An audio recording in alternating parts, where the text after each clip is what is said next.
average teens until they fell in love.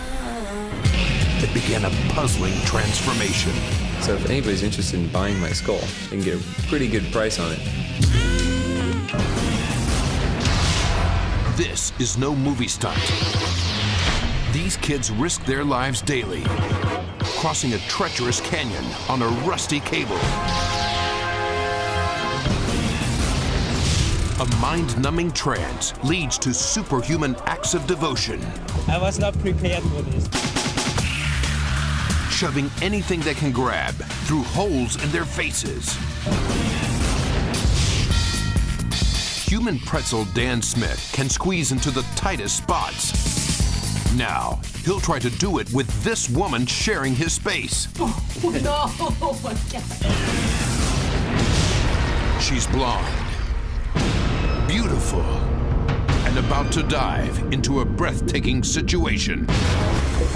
I'm a very trained athlete. I know what I can do and I know what I'm capable of. Unbelievable? Believe it on Ripley's Believe It or Not.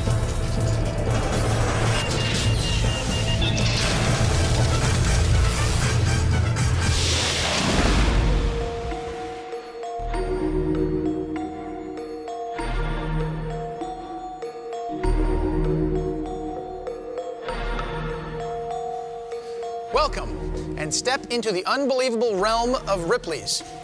This first story is a love story. Boy meets girl, boy falls in love with girl, boy covers his body in permanent blue ink and grows horns on his head to express his love for girl. Then they live happily ever after. This is Ripley's, come on. Heather was the daughter of an Army officer who spent her teenage years dreaming of one day becoming a marine biologist. Paul grew up in Seattle, Washington. He was studying to be a biochemist, but paid the rent as a sword swallower. When these two seemingly ordinary people met, their worlds collided, and nothing would ever be the same. They now call themselves Enigma and Katzen. He's the human puzzle with the horns, and she's the tiger lady. They are a couple so unusual, you can't take your eyes off them. I couldn't be just caught with some plain Jane. He, at that time, was just a sword swallower and wanted to be fully tattooed. We both wanted to do that. And when he said fully tattooed, he meant it. I decided to improve my act by becoming a different color. I thought, hey, I could be a different color. How about, blue or something? That's cool. When other tattoo artists declined to do the work, Heather came to the rescue. My wife did all the lines and most of the blue, especially on my face. Having a blue husband inspired Heather to create a new persona of her own. I wanted something that was really highly stylized, but very cat-like. The transformation came at a price. It was an agonizing ordeal for both of them. Tattooing is a painful process. When I'm being tattooed by Katzen, guess what? It hurts. When I got all the lines done, I was sucking on pillows and whatever else, anything I could jam down my throat to keep the screams from going throughout the house. I think that's really nice. The cool thing is that it doesn't wash off. Piercing and tattooing, and the pain that's involved with it, it's a kind of a cleansing of the soul in a way. But the Enigma didn't stop at just piercings and tattoos. The horns. Let me tell you about the horns. Right now, they're 5th generation Teflon. The next step is replace this Teflon with coral from the sea. Your body registers it as dead calcium, coats it, and replaces it with living calcium. And then you cut the skin off and sharpen them up. And then in 100 years after you're dead and buried, the scientists dig up your skull and the tabloids read Satan's skull found in desert while I'm just planning ahead. Could you draw the horns on? Oh, sure. The only obstacle to Enigma's ultimate plan is the cost. Coral is quite expensive. So if anybody's interested in buying my skull now, you can get a pretty good price on it. But the two insist that they aren't just looking for attention. They're merely works of art in progress. To try and understand the meaning behind their appearance is, well, pointless. It's just one part of me. It's just a facet of me. A much deeper part of me is the artist inside, and that's the person I'm trying to give to the world now through my art. I'm a human experiment, psychologically speaking. A psychoanalysis of my work is totally ridiculous because you cannot psychoanalyze the work of an artist.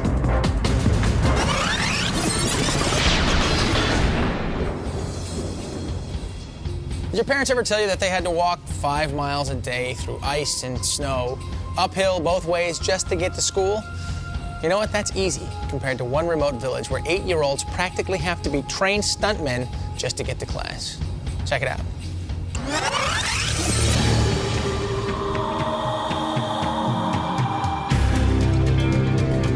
Imagine living in a village where your only transportation in and out is by dangling from a steel cable strung 1,200 feet above a raging river. Well, meet little Daisy Mora, an 11-year-old girl who does exactly that. Twice a day, every day.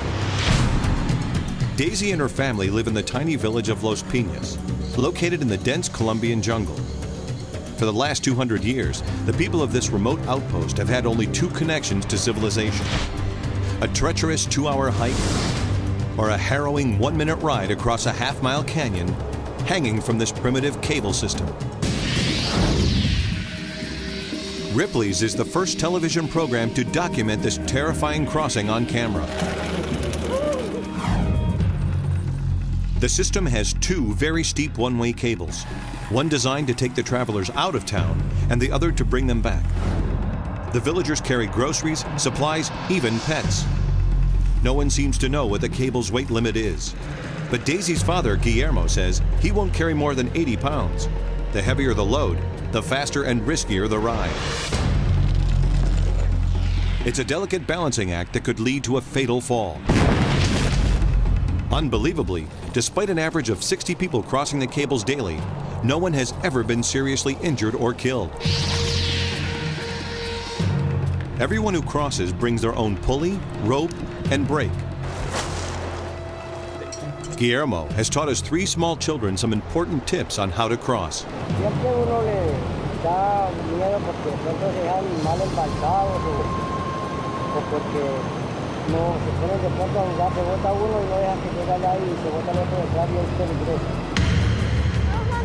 Daisy knows it's clear to cross when the cable stops vibrating from the previous passenger. Despite her youth, she is also responsible for making sure her younger siblings complete the crossing safely. 9-year-old Jamid is the first to cross. While the sheer drop is enough to scare a grown man, he isn't afraid at all. ¿Te gusta la velocidad? ¿Mucho? Sí, señor. Pienso que voy en un helicóptero. The routine is the same for everyone. Jamid first places the pulley's wheel on top of the steel cable. Then he wraps the tethered rope around his body to form a seat, looping the ends around hooks on the pulley. Then he swings into action.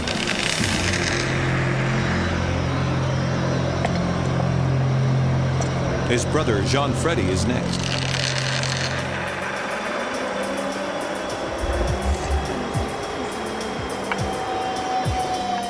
Finally, it's Daisy's turn.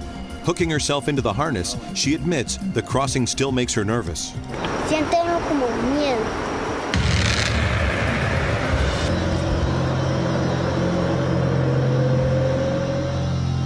As Daisy plunges across the gorge, her tiny hands press the primitive wooden brake.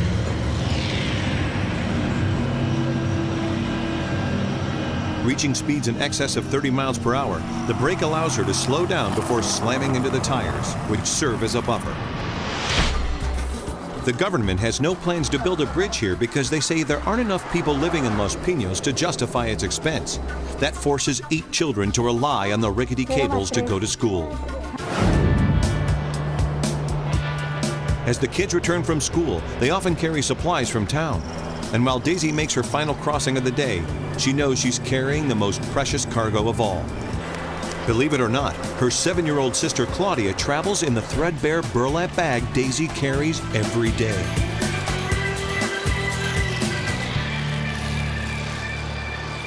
Before the steel cables were installed, the villagers used to cross the canyon on a rope. still ahead. This shocking ritual pushes the boundaries of pain. But the skewering doesn't stop with swords. They'll use things like radio antennas, lamps, umbrellas. Plus, this guy's 83 years old and water skiing with his teeth. I am a crazy nut, that's true. And these abandoned baby squirrels were starving. Until Dharma the dog and Callisto the cat came to their rescue. And it's one great big happy animal family. That's next. Stories you can't imagine, people you won't believe. Ripley's Believe It or Not. By the time our golden years roll along, we've earned the right to put up our feet and relax. Well, somebody forgot to email that message to George Blair. He is an 80-something man who acts like 20-something. He water skis without skis, and he holds the tow rope with his teeth. And yes, they are still his real teeth. George Blair can literally walk on water. He's the only 83-year-old in the world who can water ski without skis. And if you think that's incredible, he can do it with no hands. I'm out there free as a bird with no skis on. That's why I'm doing this sport. It looks impossible. At a time in his life when most people stop taking risks, George just keeps upping the stakes. He has water skied on all 7 continents, including Whalers Bay in Antarctica, where the water is a frigid 28 degrees. After falling from a train over 40 years ago, George was told that he would never walk again. He proved doctors wrong.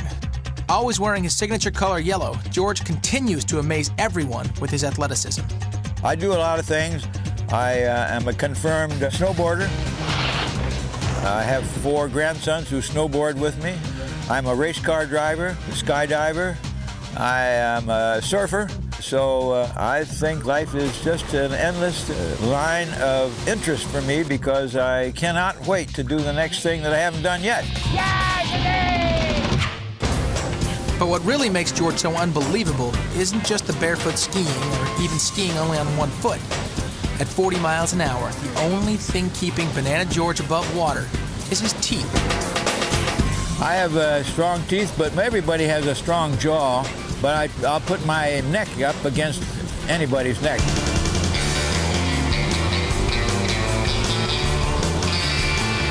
I am a crazy nut, that's true. I've been trying to slow down forever, but it never happened. I have no desire to do anything except keep on, and I will keep on as long as I possibly can. Ripley's world of unbelievable animals.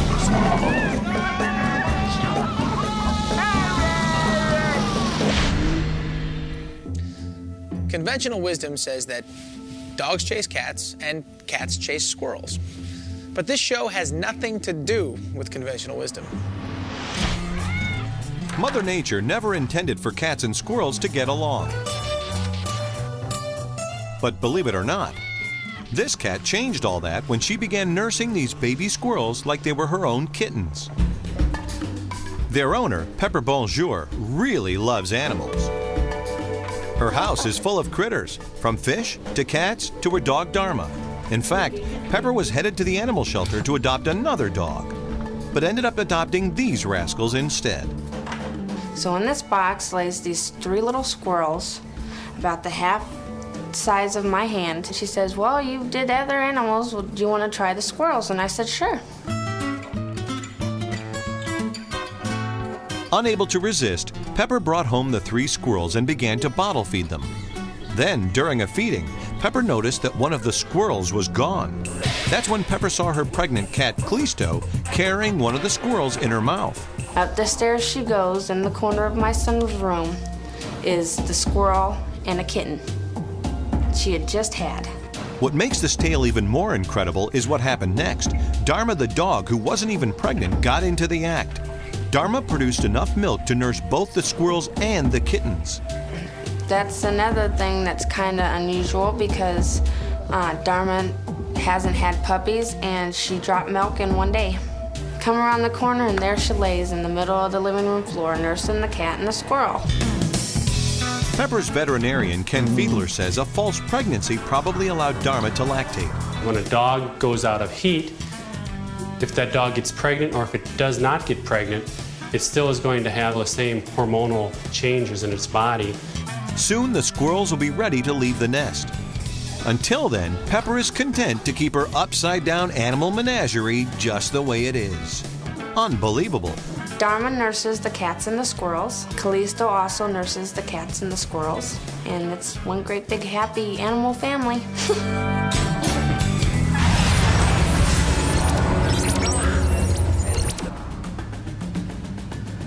A simple pierced ear used to be a statement of individuality. Then came the nose and eyebrow rings and, of course, the tongue thing. Well, these next guys make that stuff look easy. There are thousands of religious denominations throughout the world, and they each have their own unique form of worship. But few spiritual denominations can match the startling display of what happens once a year here in Phuket, Thailand. These religious zealots impale their cheeks and tongues with objects that make Westerners shudder in disbelief. It's a horrible thing to look at. I have a bit of weak feeling in my body today. I was not prepared for this.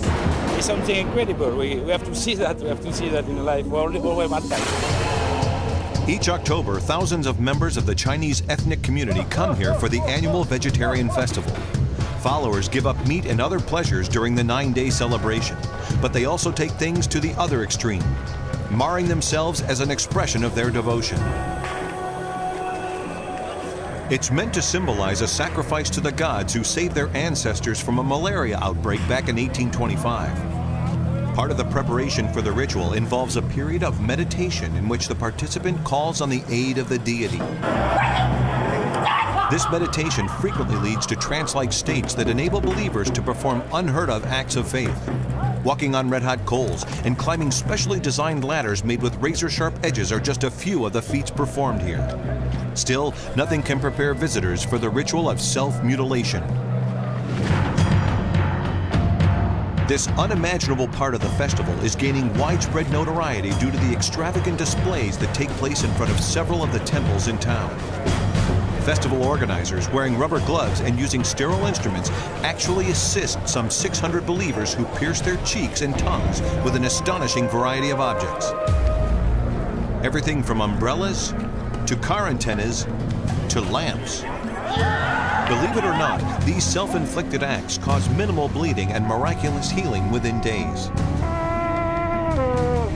The Vegetarian Festival concludes with the whole community crossing over a bridge, confident the gods will bring them peace, harmony, and prosperity in the year ahead.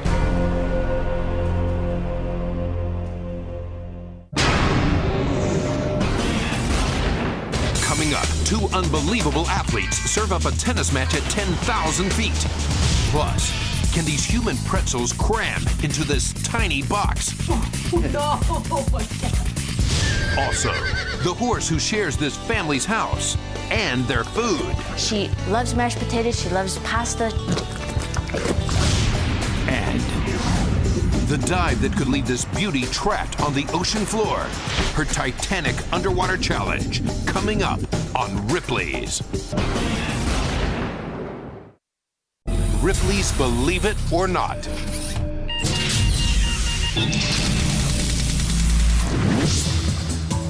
We're all familiar with the game of tennis, but for Jason Hyder and Bally Hathaway, their favorite court isn't on the ground. It's thousands of feet in the air. They call this extreme sport sky tennis. At first, Jason and Bally are plunging down faster and faster, approaching speeds of more than 150 miles an hour. Once they've reached terminal velocity, the game begins. With the ball in free fall, Jason and Bally sometimes have to maneuver themselves in order to hit it. Sure, it's lighter, but since the ball has much less surface area, it meets less air resistance. So the ball and the players drop at about the same rate. Using basic parachuting techniques, they adjust their positions by lifting their arms and arching their bodies. Though they can't get much on their serves, they're pumping plenty of adrenaline. The only thing they're missing up there is a net.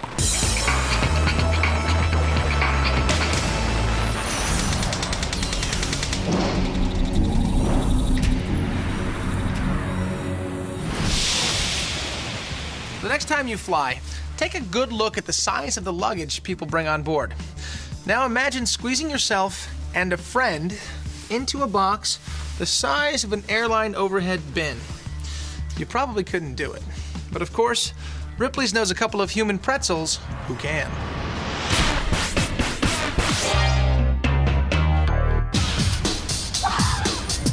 When Daniel Browning Smith isn't hanging out with friends or doing his homework, you can find this 21-year-old San Francisco student doing some very unique things with his body. I'm different because, just some people are stronger than others, some people are taller than others, some people are shorter than others. I'm more flexible than others. At the tender age of 4, Daniel discovered that he had multiple double joints. Daniel's dad encouraged his son to explore his unusual abilities. So he went to the library, got some pictures of contortionists and brought them home. I sat there and tried to do what was in the picture until I could, so it became like my hobby. And that was like the spawning of my dream that I wanted to be a contortionist. This leg's out, right leg's out a little bit, yes. Although some of his skill is genetic, Daniel works long and hard to perfect his talent. I tried to work 6 days a week, 6 hours a day until I can't go anymore.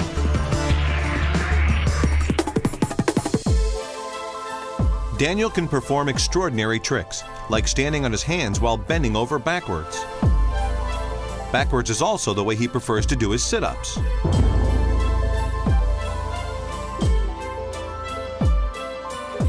No matter how difficult these moves may look, Daniel says none of them are painful. I don't do things that hurt. I mean, I put myself in situations that feel different, but it doesn't hurt.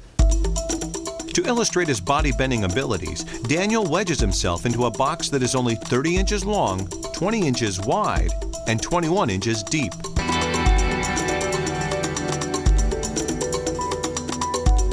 And I try to bend this way and that way, and now I'm kind of forced into this structure. As incredible as this may be, Daniel is now going to try to work with half the space.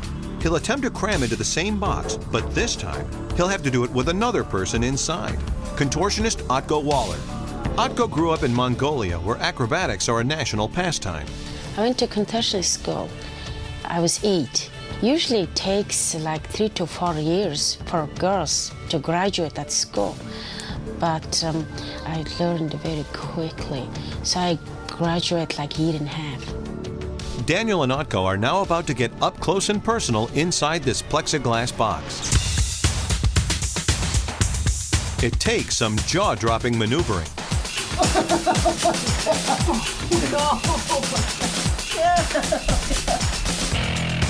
Finally, Daniel and Otko manage to compress themselves into the cramped and tiny space.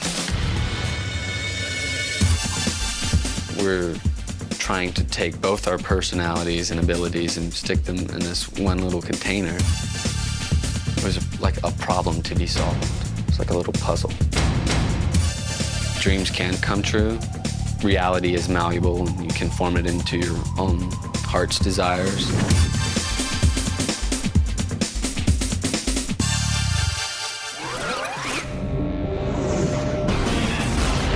Still ahead, these guys are tearing it up on 2 wheels, and they're all blind. How they're getting a second chance at seeing. Plus, stunning new images of the human body sliced in 2,000 pieces.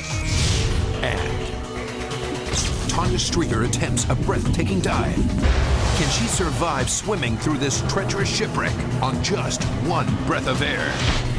It's all coming up on Ripley's Believe It or Not.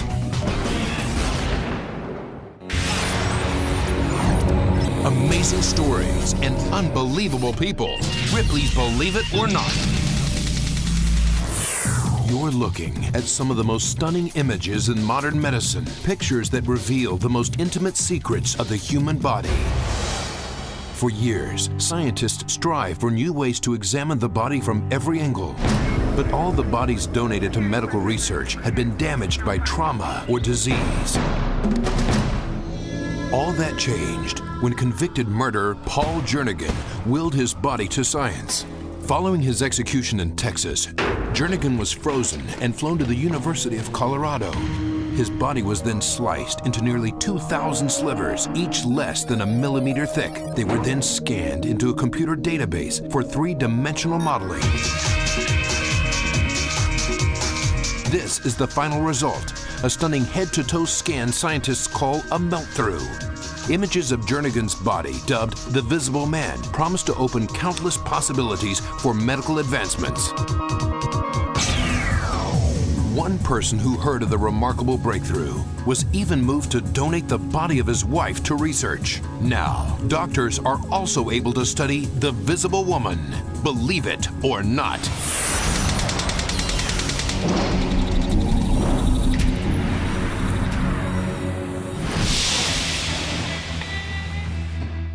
In Argentina's cattle country, it is said that the gauchos, or cowboys, treat their horses like members of the family. For example, their horse eats before they do. Well, there's a family right here in America that feels so close to their horse, it lives with them, inside their house. Mark and Jackie Tressel live a pleasant life in the country. They own a log cabin on 320 acres in New Concord, Ohio. But unlike other families, this couple shares their home with a 1,300-pound horse named Misha.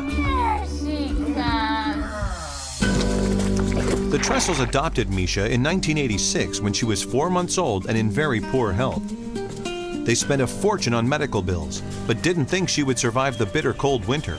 They didn't have a barn, so they squeezed Misha inside their 900-square-foot home. As the weather got cold, the only thing we could think to do was to bring her in by the wood stove and warm her up, or she probably would have died. So we brought her in, and the rest is history. Jackie has a degree in nursing and used her skills to nurture Misha back to health. In fact, the foal gained so much weight, she literally brought the house down by causing the floor to collapse. Mark had to replace the wood floor with thicker boards and heavy-duty beams. After 6 months, Jackie and Mark decided the horse was well enough to be moved outside. But Misha wouldn't stand for it. She stomped at the front door of the house until they let her back in.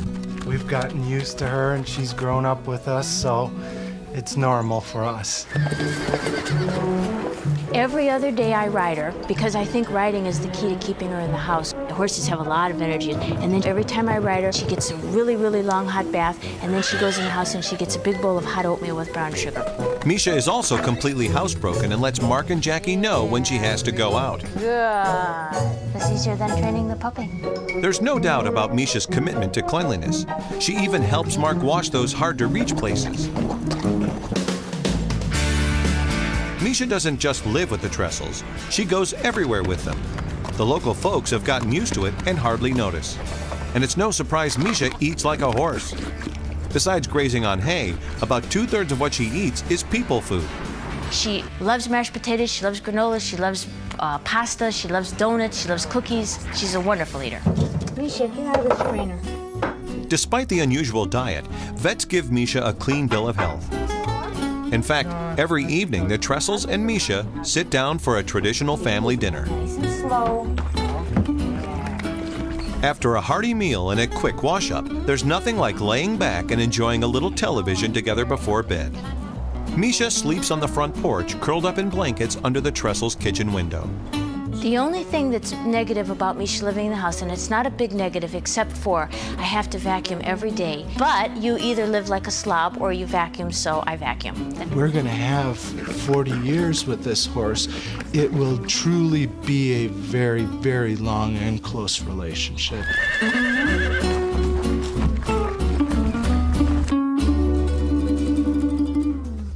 Blind as a bat.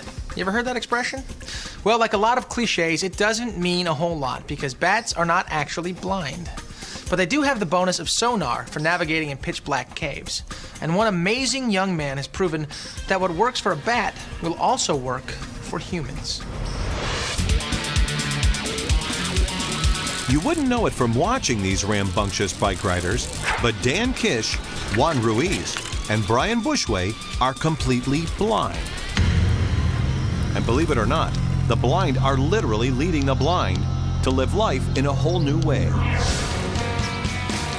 I've been echolocating for as long as I can remember. Echolocating. It's a type of natural sonar which bats, dolphins, and other animals with poor vision use to navigate through their surroundings.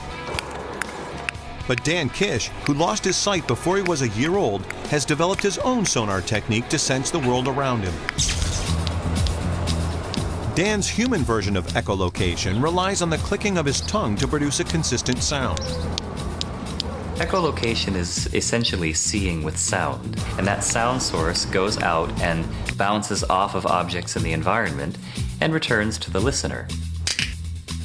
Dan then interprets the sound to determine the size, shape, and distance of objects around him. Echolocation in humans is really very similar to echolocation in the animal kingdom. The principal difference is that most animals have developed chirps or clicks. For some situations, a special clicking device is used. But if the fact that Dan can echolocate isn't amazing enough, this self-taught innovator is now teaching others to do it. Just a few hours of instruction will find any individual accomplishing very functional tasks more effectively. To demonstrate Dan's success with echolocation, Ripley's observed two of his pupils in action. You can start immediately with description. Anything that you describe or pick up, let us know what it is. Brian Bushway lost his eyesight due to a genetic defect. But using Dan's technique, Brian can find his way around in a matter of moments. The wall opened up, there's a walkway out this way. Next, Brian describes in detail a location he's never been to before. Break it down. Is it tall or short? Tall. Okay, is it broad? Is it wide, or is it fairly narrow? It's wide. Okay, pretty lengthy. That would make it likely to be a building. Okay. But it seems like there's covering sort of more on the building. Or like a bush, tall hedge or bush real close up to the wall. All right, you got it. You're right. Brian is even able to precisely identify an automobile. Oh, it's a car. Well, why don't you go and detect things other sightless people would probably miss. Right there, like a little tree in the planter, and then opening here. Okay, there's something right here on the left. Maybe a sign of some type. The tongue click is just utilized just to sort of focus in on an object. You could walk and you can talk, and you're still echolocating. Now we'll see if echolocation works for Dan's other student, Juan Ruiz. Juan has been blind his whole life, but with echolocation, he'll try to make his way through a mall he's never been to. He has to look for a Radio Shack that he happens to know is here, and he's got to buy some batteries. You're on your own. As far as we're concerned, he got off a bus. Woo! And has never been here before. Okay, let's do this.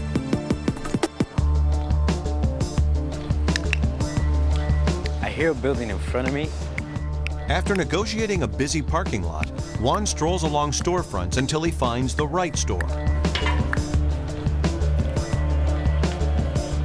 Okay, this smells like a Radio Shack. I hear a couple of phones and I hear TVs and radios.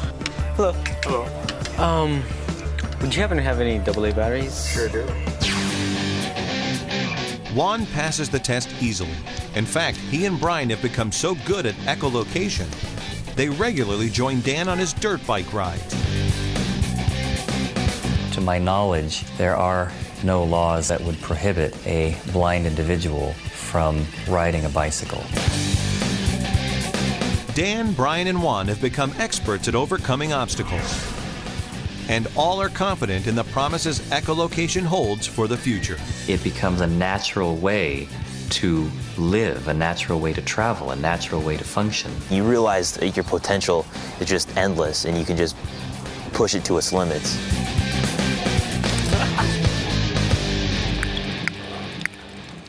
An ancient Egyptian's treatment for blindness was to take a pig's eye, mix it with honey and red dye, and then pour it into the blind person's ear.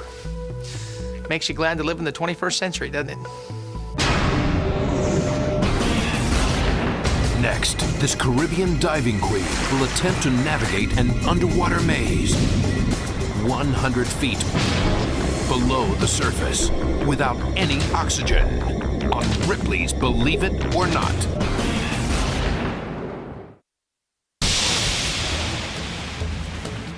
World-class diver Tanya Streeter likes a challenge. Her latest, swim through an underwater maze inside a sunken ship. The challenge, do it while holding her breath. No oxygen. Before these divers plunge deep into the guts of this shipwreck, they anxiously check and double-check their life-saving oxygen tanks. But one diver calmly gets in the water with no equipment at all. This unbelievable woman will navigate an underwater maze 100 feet deep for 2 minutes on just one breath of air. Tanya Streeter was practically born with a snorkel in her mouth. She was raised in the Cayman Islands after her parents moved there in 1966. Her mother, Sandra, remembers a very daring daughter. She was always in the water. She had a mask and snorkel on her face at a very young age, probably 3 or 4 years old. It was no time at all before she was diving down. As a little girl, Tanya would push herself to see how long she could hold her breath. I've always been in, on, under, near the water my whole life. I was always something of an extreme snorkeler in that I would dive a little deeper than the other kids. During her first dive class, the instructor was dumbfounded by Tanya's unnatural ability. Basically, my trainer and I met at a freediving clinic that was held in Grand Cayman, and that's when somebody pointed out to me that what I was doing was unique and was deep and was a challenge for most people. Tanya decided to make freediving her career and became a spokesperson for the marine environment. I was social secretary to the governor of the Cayman Islands for 3 years, and during that 3-year period I started to freedive and set my first 3 world records, and then I stopped working about a year ago to focus solely on freediving. Today, Tanya's focus is a World War II-era warship that sits quietly on the ocean floor. Tanya has never attempted this swim-through before. She will use her dolphin-like abilities to maneuver through its unexplored chambers and return to the surface, out of breath, but alive. Weeks before the dive, Tanya mentally and physically prepares. She puts in hours of sweating on land for each second that she'll spend below the surface. I'm a very trained athlete. I know what I can do and I know what I'm capable of, and when I approach my limits, I will be the first one to say I'm at my limit. Over the next hour, Tanya begins a series of test dives to become familiar with her surroundings. Each time she ventures just a little bit further into the ship's skeleton. Tanya must attempt her dive before nightfall. Aside from being mistaken for dinner by a hungry predator, there are schools of jellyfish here that feed after dark. Their sting is comparable to a swarm of bees. The allergic reaction to their poison would send Tanya into shock and land her in intensive care.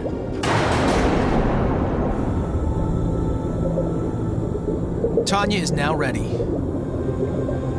What was once a little girl's carefree pastime is about to be tested with the life of a woman.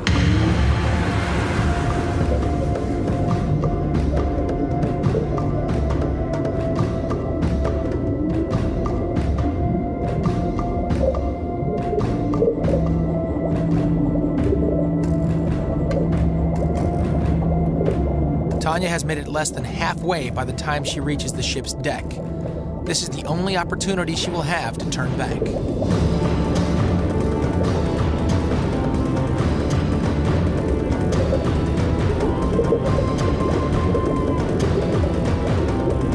After entering the ship's carcass, Tanya must find her way through a maze of different cabins and compartments. If she panics, becomes disoriented, or is snagged by the wreckage, the consequences could be lethal.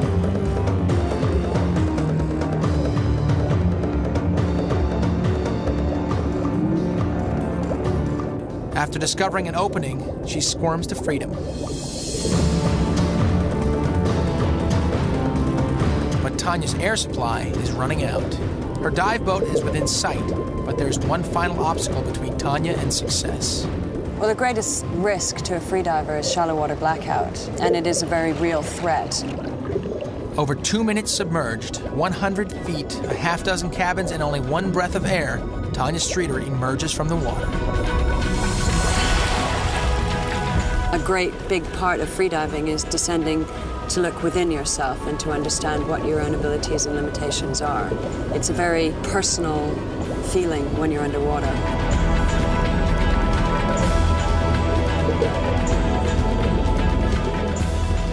We'll be right back.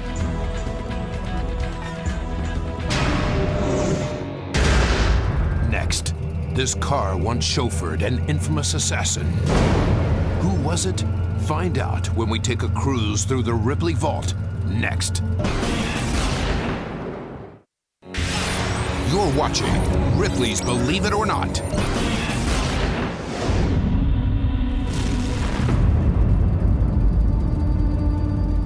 This is a 1954 Chevy.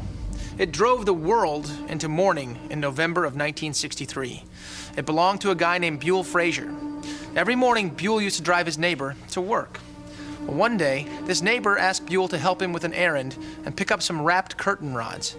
The next morning, Buell drove his friend and his package to work, as usual. The destination? The Texas School Book Depository. Buell's neighbor, Lee Harvey Oswald. And the so-called curtain rods were, in fact, Oswald's rifle. The rest is history. After the assassination, Buell was so devastated, he wanted to rid himself of the car. So he sold it to a friend for just $10. Unbelievable? Believe it.